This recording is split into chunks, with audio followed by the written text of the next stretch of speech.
they just let us down. To them, we wasn't even human no more. But people from New Orleans, we knew how to survive. And they're supposed to be the greatest country on the planet. In order to prevent something, you got to understand why it happened in the first place. There is a house underneath you all the Cam Proctor with Big Gold Bell Media. Today we have the director Traci A. Curry and contributor and former New Orleans resident Shelton Alexander from Hurricane Katrina, Race Against Time, that premieres on National Geographic July 28th, 8/7 Central, and available to stream the next day on July 28th on Disney Plus and Hulu. How are you guys doing today? Good. Thank you for having me. Yeah, thank you for taking the time. So I got to check out, I actually just watched the last episode of the series.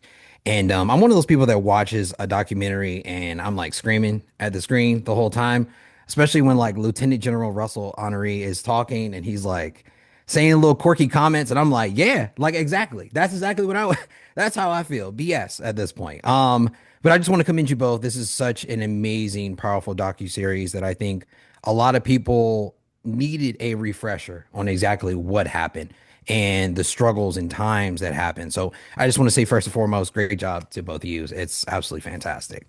Thank you. Yeah, of course. So this is probably the closest that we've seen in an apocalyptic experience that people have gone through. For both of you, this was 18 months of filming and, you know, Shelton, you going and recanting these experiences that you've had, as well as for you, Traci, you listening to several different stories of these individuals that went through Katrina. For you both, how have you been like as far as the mental capacity for each other? Like how have you been dealing with this on your own? I start with you, Traci. Well, I'm going to keep my answer brief because I really feel like that is a question that Shelton um, uh, should spend most of the answer on. I think that, yes, I spent 18 months, but this has been 20 years of Shelton's life and 20 Right. all the people who survived it. And there's no getting around that. This is a profound trauma for all of the people who lived it and continues to be. And so I think for me, it's funny because I've gotten this question a few times and I'm like, do I need a therapist or do I just have unprocessed stuff about this? But I think that to the extent that like I feel any unease or discomfort in sitting with these stories, that feels appropriate. I think it feels appropriate for all of us to feel unsettled by what happened, for something to kind of stay in your spirit that doesn't sit quite right. Because this is just a perverse failure of the state to provide care and support for people in the most dire time. And so I just think I'm just so appreciative, honestly, that Shelton and the rest of the people in the series were willing to sit in it again, so that the truth might be known and that the world might see what it was that they actually endured. For sure. Oh, you go for it, Shelton. Yeah. So yeah, it's one of those things like you never can get it out of your head. Like it's just kind of on replay, like, you know, for the most part. And I would say, yeah, she mentioned, yeah, like, so when you live 20 years through this and, you know, you go through that, so the reason I kept recording is so people can see the impact that it will have. You know, you're talking about somebody that's always been in the athletics and sports. I'm even in like the Hall of Fame down here, you know, like in Violet, like in St. Bernard Parish for sports. Like, so always been athletic, college football scholarship, Marines, and eventually it broke me down. You experience so much loss, and especially obviously my mom's, it just took a whole lot of me. You know what I mean? Like my grandmother and my mom's was my spiritual, guidance, you know, when I was a little bitty kid, you know what I mean? And so, you know, when you lose that and you lose a lot of people around you, you know, you got to look at life a little bit differently.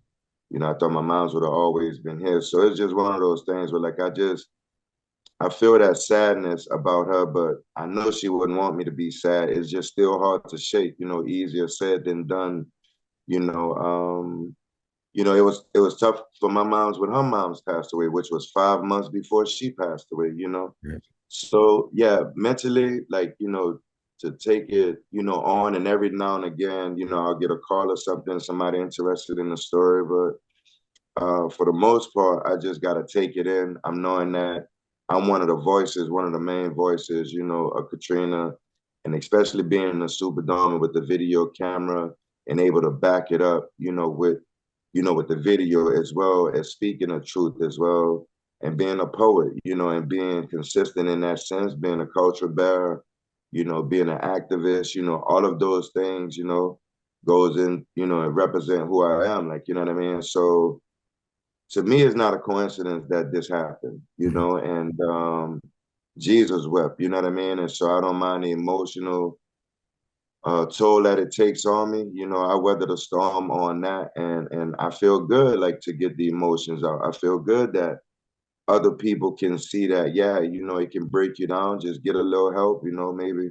talk to somebody, whatever the case may be. So yeah, over time, and you start counting things down like anniversaries. Now we're at the 20-year anniversary, right? So when I think Mhm. about that, like, my mom's passed away July 2008. I'm like, this is 17 years she been, dead. And it still feel like it was yesterday to me, you know what I mean? Like it, Yeah. and so I got to do things and find things like cooking how she taught me to, and I'm really good at it. And I cook a lot of stuff that take a long time to cook, them Creole dishes, so, Yeah. but it makes me feel like, she around me, and I get comforted by that, and I speak on emotions. I speak from the truth, like spoken prose. And, I just, pray that when I deliver is what the Most High want me to say. And hopefully I'm saying it correctly, that people can take it in. And like, sometimes you just have to be a vessel, Mhm. so when I decide to, like, relive it for people and for it to be seen, it's just bigger than me, and hopefully people can learn from it. Yeah, yeah, for sure, for sure. I think you even said it best when you said that New Orleans is a city that prays together. And the fact that it feels like one of my questions was, do you feel like this experience, brought you closer to God? Because you actually said that in the video when you were recording yourself that, God's going to see you through. And I can already tell by seeing the cross in the back and just hearing your voice and you speaking that it has pushed your faith in the right direction, which is amazing. So for my very last question, this is for you, Tracy. So the title is Hurricane Katrina Race Against Time, right? Is that a double play on words? Because I felt like seeing this documentary or docuseries, it really showcased the atrocities that were not only happening to everybody, but there was a specific group that it was really pushed to for the most part. So was that kind of a double play, or would it just happen to kind of work out or pan out that way as far as, what you were trying to showcase in this docuseries? Well, Racing Time is actually a franchise of National Geographic. And so I think it was always the intention that our series was going to be a part of the franchise. The first series was about the Boxing Day tsunami, Right. which is also called Race Against Time. So like I would like to say that Yeah, I know. there's some sort of thought that Right. that applies to our story, but we are a part of a franchise series that National Geographic created. Well, that worked out then perfectly then. Well, listen, thank you guys. I really appreciate you all both taking the time. Everybody at home, make sure you check out the new docu-series coming to National Geographic, Hurricane Katrina, Race Against Time, that premieres July 27th, 8, 7 Central, and available to stream the next day on Disney Plus and Hulu. Shelton and Tracy, thank you so much. I really appreciate it. And I wish you the best. Thank you so much. Thank you. Yeah, thank you. Appreciate it. Have a good Thank you. one. Thank you. You too. Thanks, Cam. Thank you guys so much. Take care. I keep